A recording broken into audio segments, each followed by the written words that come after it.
Hi అండి.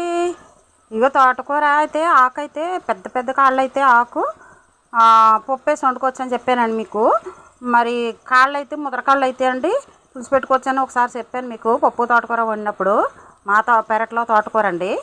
మరి ఇగో ఈ ఉల్లిపాయ ముక్కలు పచ్చిమిరపకాయ ముక్కలు అయితే నూనె వేగిస్తానండి. ఇలాగా నూనె వేగించి ఈరోజు తోటకూర కాళ్ళు పులుసు పెడదామనండి ఈ రకంగా చేస్తున్నానండి.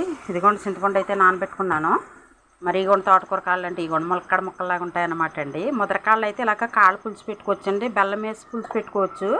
ఉల్లిపాయ ముక్కలు కోసుకుని పులుసు పెట్టుకోవాలండి బెల్లం వేస్తేనే.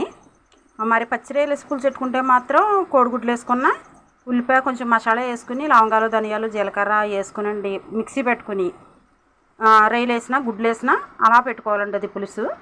మరి నేనైతే ఈరోజు బెల్లం వేసి పెడదామని పులుసు ఇలాగ కోసాను అనమాట అండి. చింతపండు నానబెట్టుకున్నాను. ఉల్లిపాయ ముక్కలు అయితే వేస్తున్నాను. బెల్లం వేసి పులుసు పెడతానండి. బెల్లం వేసి పులుసు పెట్టాక పులుసు రెడీ అయ్యాక మీకు చూపిస్తాను ఎలాగ ఉన్నది అనేది. పచ్చడిగా అయితే ఎగిపోయింది. పసుపు వేస్తున్నాను. పసుపు అలాగే కారం. దీనికి అసలు మసాలా అవసరం ఉండదండి దీనికి, ఎందుకంటే కారంలోనే ఉంటాయి కొంచెం ధనియాలు జీలకర్ర ఈయన మెంతులుని, అందుకే దీనికోసం కారం అవసరం ఉండదండి. అలాగే మళ్ళీ ఇలాగ కొద్దిసేపు ఆగనిచ్చి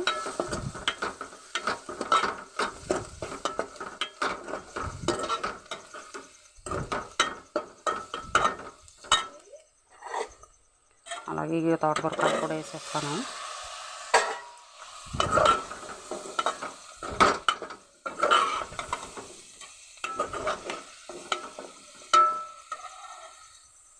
వేసేసి కొన్ని వాటర్ కూడా పోసేస్తున్నాను. తర్వాత కరివేపాకు వేస్తాను. కొంచెం వేపు ఉడికాక అప్పుడు ఉప్పు పులప వేసి బెల్లం ముక్క వేసండి కాసేపు ఉడకనిచ్చి దింపేసుకోవడం అనమాట అండి. అలా ఉన్నదని చూపిస్తాను మీకు. హాయ్ అండి. తోటకూర కాళ్ళు పులుసు ఎలా రెడీ అయిందో చూసేద్దామండి ఒకసారి. చేపల పులుసులాగా ఉంచుతారా అండి. ఇదిగోండి, కాకపోతే బెల్లం వేసాం అన్నమాట అండి. చేపల పులుసుకి అయితే మసాలా వేయాలి. సరే అండి. వైట్ రైస్ ములక్కాడ తోటకూర కాడ పులుసు అండి. మరి చూడండి మీకు ఎంతమందికి నచ్చిందో లైక్ చేయండి, సబ్స్క్రైబ్ చేయండి.